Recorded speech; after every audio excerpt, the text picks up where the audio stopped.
பிரபல நடிகர் விஜய் சேதுபதியின் மகன் சூர்யா சேதுபதி கதாநாயகனாக அறிமுகமாகியுள்ள படம்தான் ஃபீனிக்ஸ். இப்படத்தில் வரலட்சுமி சரத்குமார், முத்துக்குமார், தேவதர்ஷினி, வர்ஷா, அபிநக்ஷத்ரா, சம்பத்ராஜ், அஜய் கோஷ், ஹரிஸ் உத்தமன் ஆகியோர் இதில் நடித்துள்ளனர். பிரேவ்மேன் தயாரிப்பில் அனல் அரசு இயக்கத்தில் உருவாகியுள்ள இப்படம் கடந்த ஆண்டே வெளியாக வேண்டியது. ஆனால் சில அரசியல் காரணங்களால் இப்படம் வெளியாவதில் பல சிக்கல்கள் இருந்தது. இந்நிலையில் இப்படம் தற்போது வெளியாகியுள்ளது.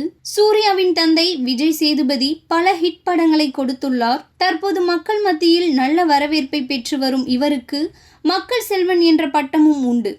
இப்படி விஜய் சேதுபதி இருக்கையில் இவரது மகன் சூர்யா சேதுபதி நல்ல ஹிட் படங்களை கொடுப்பாரா என பார்க்கலாம். இந்த படத்தில் ஹீரோ சூர்யா சேதுபதியின் தந்தையை சிலர் கொலை செய்வதால் அவர்களை பழிவாங்க வேண்டும் என்ற நோக்கில் சூர்யா எம்எல்ஏ சம்பத்தை கொடூரமாக கொலை செய்கிறார். அப்போது அவருக்கு வயது குறைவு காரணமாக சிறுவர் சீர்திருத்த பள்ளிக்கு போகிறார் சூர்யா.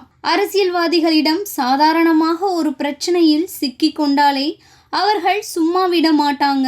இதுல நம்ம ஹீரோ எம்எல்ஏவை கொலை செய்ததால் சும்மா விடுவாங்களாம்?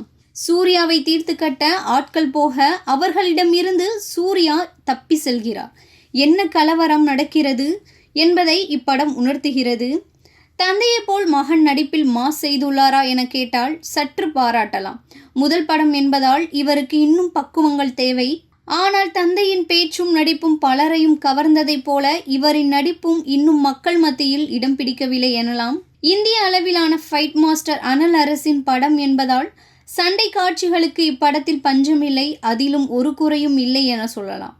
ஆனால் நம் மனதில் ஏதும் தாக்கத்தை ஏற்படுத்துமா என கேட்டால் அது கேள்விக்குறி. படத்தை பார்த்த ரசிகர்கள் கருத்து தெரிவித்து வருகின்றனர்.